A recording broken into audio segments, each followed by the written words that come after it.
Hola, esos primeros síntomas de la gripe siempre llegan con una dosis de inquietud.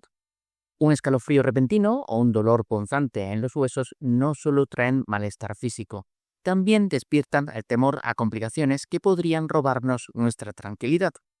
Al enfrentarte a un diagnóstico, es natural que te preocupe añadir otra pastilla a tu rutina o sufrir efectos secundarios. Sin embargo, usar un antiviral puede proteger tu autonomía, por ejemplo, previniendo una neumonía. Así que vamos a despejar las dudas sobre estas medicinas.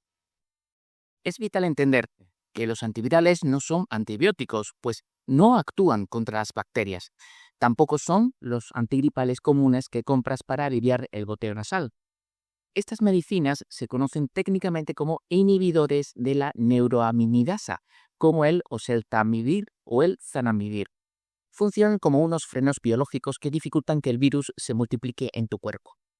Tu médico elige estas herramientas por una razón clara. Son capaces de combatir tanto el virus tipo A como el tipo B, que son los responsables de los brotes más fuertes.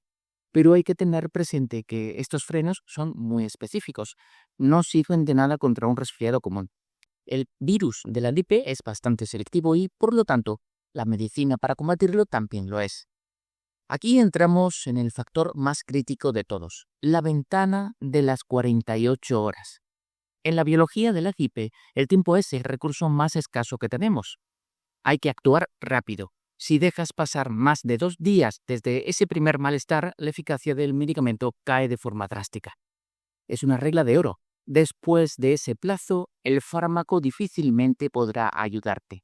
Quizás pienses que acortar la gripe solo un día parece poca cosa. Sin embargo, hagamos una evaluación de valor real.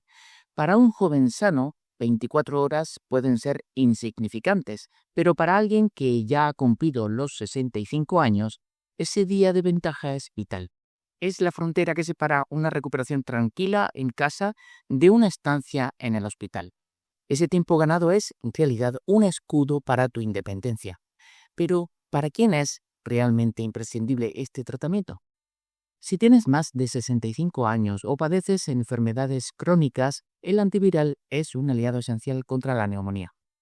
Esto es aún más relevante en las residencias, donde el virus se comporta de forma muy sociable y se propaga con rapidez.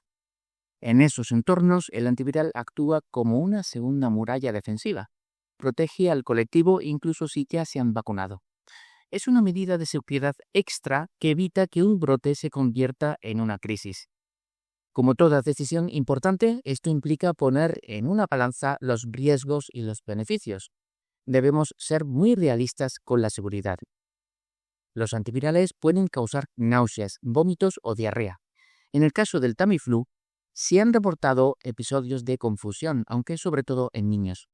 Un punto fundamental que hay que señalar es que el zanamivir, conocido como Relenza, no es recomendable para quienes tienen problemas respiratorios graves como asma o EPOC.